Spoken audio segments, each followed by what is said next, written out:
What's up, everybody? Kind of an awkward angle here, but today I have a soundbar unboxing. So this is another one. We just bought this Samsung 43-inch TV back here for our bedroom, and we wanted a little soundbar in there because, you know, we watch a lot of movies, a lot of YouTube, Netflix stuff, and the TVs usually leave a lot to be desired. So up here we have a Vizio 70-inch TV and a Vizio soundbar. We got the 5.1 with the wireless sub and all that good stuff. And I like the way they kind of connect with each other. The Vizio and the Vizio, like, we only need one remote. We don't have to, like, control things separately. So I wanted to pick up a Samsung soundbar to match the Samsung TV back here. So that's irrelevant, though. This is an unboxing and review of the soundbar. So here's the box. It's got the wireless subwoofer. It's got Bluetooth. You can expand on this if you want the surround sound speakers. I guess you can buy those separately. We're not doing all that. One remote, soundbar optimized for Samsung TVs, 2.1 channel, optical, Bluetooth, Dolby Audio, DTS, Energy Star, 170 watts RMS, which is a lot. To put that in perspective, if you're not familiar with wattage, so first off, you want to go by RMS. You don't want to go by peak. Peak is a garbage number. Don't even look at it. RMS is what this thing is actually going to do. So if it says 40 watts RMS, it's 40 watts. If it says 100 watts RMS, it's 100 watts. If it says 500 peak, it's nowhere near 500 watts. It's probably like 100 or 150 watts RMS. So go by the RMS. But to put that in perspective, if you're not familiar, the average TV speaker is literally less, on average, less than like 5 to 10 watts. So 170 watts. This bad boy's gonna sound pretty good. So let's go ahead and cut it open. That's what you guys are here for. You probably already know all the specs. You're like, damn, I don't care. I just want to see it. These boxes are awkward. I'm not sure how you technically open them, but I'm gonna do it from the top. That looks pretty good. So here's the subwoofer right here. Let me get everything opened up and spread out.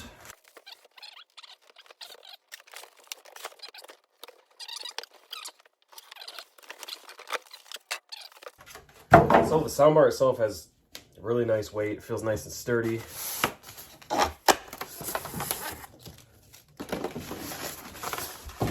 Subwoofer as well, but it all has a really nice compact footprint. Oh wow, this is a really good looking soundbar. Check that out. So it's like on all three sides, it's the mesh speaker covering. Side is plastic. Samsung logo on top. They really stress that it does not go like this, it goes like this. So the Samsung logo goes on the top left. Back here you've got some buttons. You've got power, minus, plus, and source, it looks like. They do have a little clicky feel. So looks like we've got some mounts on the bottom here. And on this left side, nope, let's see, which way is which? Okay, so this is how it goes. On the right side, you have the power input, and then on the left side, you have your optical input and USB, and those are your only ones. So, let's check out the subwoofer. Front's got a nice grill. Let's see if it's removable. Nope, it looks like it's glued on, so I'm not gonna pry it off. Rubber feet at the bottom. We've got a link button, like a manual pairing if it doesn't pair automatically. Power cord. And then let's see what we got in the bags. I believe these are like the mounting feet. These go on the bottom and then allow you to wall mount it, which is really cool. We are actually going to be mounting it to the TV itself through a little universal kit I got on Amazon coming. This must be like a little mounting template. I see some holes in it. Yep. So that's cool. You can like tape this to the wall and see like exactly where you got to mount it, drill the holes. So these just mount to the bar like this. And then you can see it would just mount like on the wall like so. So it comes with little screws that attach to the bottom, and then Boom, there you go. You got wall mounts. Really easy wall mount. You can just lift this one right off. You've got a fiber optic cable, the optical TOS link if you want to get technical, Toshiba link. In this bag we have 2 power cords and a set of AA batteries for the remote. Now the cool thing is, the biggest reason I bought this is our TV is a Samsung. Oh wow, that is an interesting battery case. So we will not actually have to use this remote. So our TV will control it, or our TV remote will control the soundbar, which is the way to go because having separate remotes for all this stuff is just annoying. So that's a pretty cool remote. You see it's got like an angle on it. This up, down, left, right, play, pause, source, Bluetooth pair, power, mute, sound mode, settings. And then you got a volume and woofer control here. And if you can see those buttons, like, you just like slide it down or up. Volume up, volume down. Pretty cool. Soundbar cable, subwoofer cable, they're both the same. And then our user's manual. So let's go ahead and plug this bad boy in. I want to see how it reacts with my TV. See what all we got to do. Okay, so sorry for the weird lighting here. I'm trying to make it like halfway decent without having all kinds of glare. So I'm going to turn the TV on with this remote. Let's see what happens.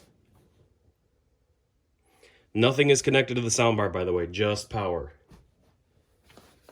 So nothing happened. Let me turn that on. Okay, I like that. There is actually a screen in there. It shows you the input and stuff like that. So I'm going to go to my TV. I'm going to try it with Bluetooth. I've never used a soundbar through Bluetooth before. We had Bluetooth pair, and then it just popped up on the TV. So click that, pair and connect. Different these days, but where you start your day, where you spend your mornings, where you get connected to everything that's happening. And face it, there's a whole lot happening in our world these days. Where you get all the breaking new information of the day to help you navigate. Cool, so I'm turning the TV down and it's actually showing on here. Let me show you on that little screen. I'm hitting the TV remote. This is the TV.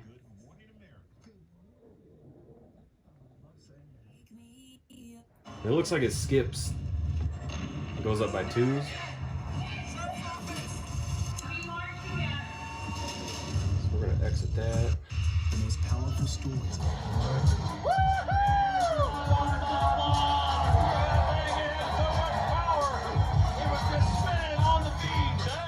Let's click some music here. Some copyright free on YouTube. Even at low volume like this, the subwoofer I can hear this song has some really low bass, and it sounds really good.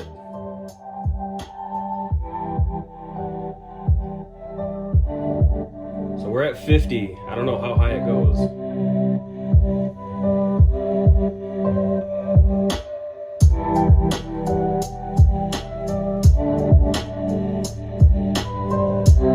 Okay, so it goes to 100.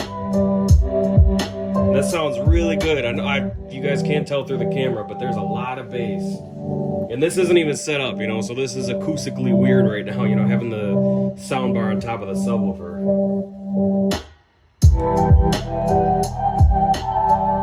Can you guys see the... Check this out.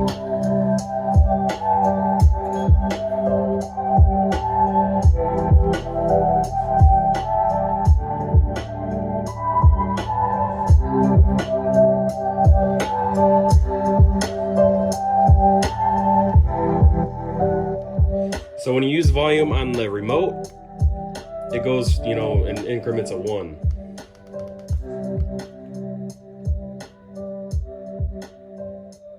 And that's pretty cool, like the TV knows too. So if I turn the TV up, it shows on here like I'm at 22 and 22 on this, 25, oh, 24, 26. It's like 1 notch off, but if I turn it down with this, it only changes on the soundbar. So like I'm gonna go down to 10 and then hit it on the TV. It's at 9, 10, 11. So that's pretty cool. So that tells me that the soundbar is actually communicating with the TV. It's not just taking the TV remote signal, which is really cool. So let me turn the TV off and see what happens.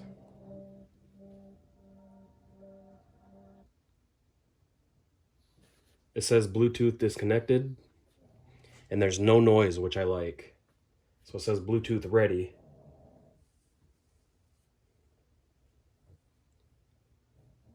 And I believe after like, okay, so the screen just dimmed and the screen's like shut off now. So that's really cool. I like that. Because like I said, this is going to be in our bedroom. I hate lights, so I really like that feature. I was kind of hoping it wasn't going to stay lit up the whole time. So let me turn the TV back on.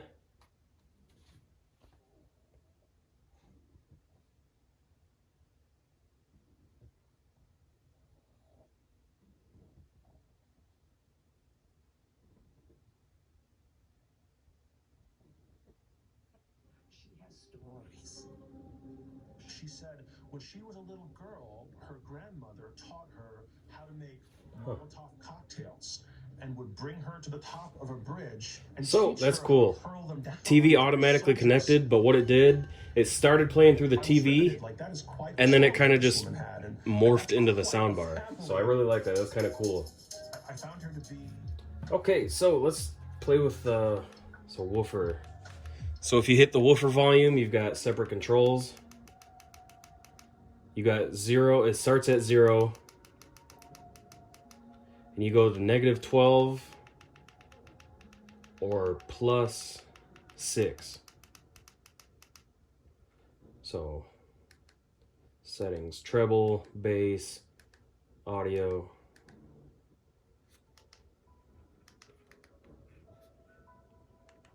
Sound mode, surround, standard. Okay, so let's turn the volume back up and play with the sound.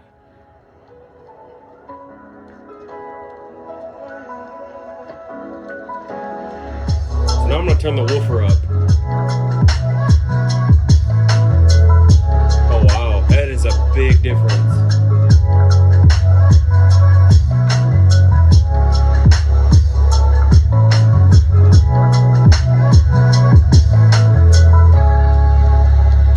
Full volume right now.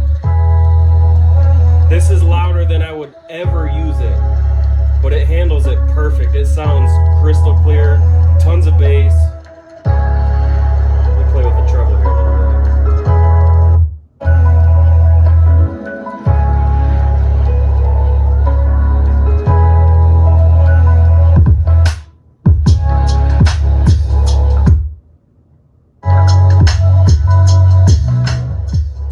So one thing about the volume is the increments are really slow. Like going from 100 to 50, there's not a huge difference. So I think like for me, a normal listening volume would probably be about 15 to 20. And then it gets really quiet too. You know, if you want it on something extremely low to where you can barely hear it, you've got that. So the other soundbar I reviewed, the lowest volume was like a normal listening volume, and then one notch down was nothing. So that was definitely a con. All right, guys, so hopefully it's a decent angle here. I don't really do too many reviews sitting on my floor. So I picked this up at Walmart for, I believe out the door it was about 140 bucks. It's expensive, don't get me wrong, you know, it's not cheap. You can get cheaper soundbars. You can pay 20 bucks for one, you can pay 60 bucks. You can pay over $1,000 for a setup. I have the Vizio 5.1, which is similar to this, but it has the surround sound speakers with the subwoofer, and it's a lot, I will be honest about that, it is a lot louder if you want it to be. And I believe I paid about $250 for that. So this is about 130 bucks, 140 bucks, depending on where you get it. I think Best Buy had it for like $10 cheaper, but it would have been an hour's worth of driving, so it definitely wasn't worth it for me to go there. It looks great. It looks really modern, really clean, really sleek. The only thing I could possibly see is if you have a dusty house like we do, we have 3 puppies over here. If you can see them over here sleeping. I can imagine getting to be a little bit dusty, but with our Vizio, you can literally wipe it off and it's clean. So that's really not a big deal. The subwoofer paired flawlessly. I didn't touch anything. I literally just plugged them both in and everything was connected. The issue I could see some people having with this, you are very limited on inputs. You have the optical, which most stuff still has. This TV is brand new, it still has it. Vizio, our 70-inch up here, it has it. Most game consoles have it, stuff like that. So shouldn't be an issue there. But if it is, it does have Bluetooth. For me personally, it's not a big deal. Bluetooth to the TV or optical to the TV, perfect, no issues whatsoever. I think where a lot of people are gonna struggle is that being your only option. Like, you literally only have that as an input. It does have USB, but that's for like a thumb drive. If you don't have a TV with Bluetooth, I don't think this would necessarily be the soundbar for you. Well, let me rephrase that. If you don't have a TV with Bluetooth or optical, I don't think this is going to be the soundbar for you. You can buy converters, you can buy an output adapter for your TV that'll output Bluetooth, but it's not going to be as fluid as this setup right here. Like, you're going to have to control the soundbar separately from the TV, probably have to manually connect it every time. That would suck. So if you have a Samsung TV, this is probably the way to go. If you have a Vizio, it's going to work. You know, if you have one of the cheaper brands, I'm not really sure. Just basically, you got to go by your inputs. One thing to mention, if you are using optical, if you're using optical on a non-Samsung TV, you will have to use the soundbar remote to control it. Optical is only one level of audio, so turning your TV down wouldn't actually change what's coming through this cable. This cable is actually really interesting. If you look up the technology on these, it's literally a light. It's a fiber optic cable. It's a light coming out of the TV, and then it's a light going into the speaker. It's crazy how it works. But Bluetooth, control the volume with your TV. If you are using this for like game consoles, you know, say this is, you know, for your bedroom and you got like an Xbox or PS4, PS5, Xbox X, whatever the hell consoles are out now, this will also work. You can use the optical cable, and you can buy longer ones, you can buy shorter ones. You don't have to use this one specifically. They're dirt cheap on Amazon if you do need them. You can get really long ones too. Overall, this soundbar is awesome. Really minimal. Takes up so little room. You can set it on your TV, you can mount it. It's got the brackets that comes with it. That is also a plus. A lot of soundbars do not come with any sort of brackets or screws. Most soundbars actually have screw holes on the back, and you just attach whatever universal bracket to the soundbar and mount it. This one has some brackets that attach to the soundbar, but it makes it really easy to mount to a wall, because look at the hole you're working with here. You can just drop a screw in there and then boom. So really simple. I like the remote. It's got a good feel. I don't think it's metal, but it kind of almost feels like metal. It looks like metal. Get a nice little setup though. I think that about wraps this video up. By the time you guys see this video, I'll have had this mounted and in use daily for probably a week or two. So if there's anything worth mentioning, whether it's good or bad, I will add it after this or in the description below. But so far, I love this thing. I had an on soundbar that I bought. I tried to cheap out with the TV, bought a nice TV, and then tried to buy a cheap soundbar, and it sucked. Quality was terrible. It was bulky and ugly. It was like twice the size of this. There was no subwoofer. It was only $70, and it sounded decent, but for a little bit more to get something that functions perfectly with the TV was well worth it to me. So, all right, guys, I would appreciate a thumbs up if you could. If you guys like what you see, definitely go ahead and subscribe. I will be doing a lot more reviews and unboxings as I buy stuff. So all this stuff was not sent to me for free or anything like that. I literally bought this with my own money. This is for our bedroom. We're rocking a plasma up there still. It's time to upgrade. So, All right, guys, I will see you next time.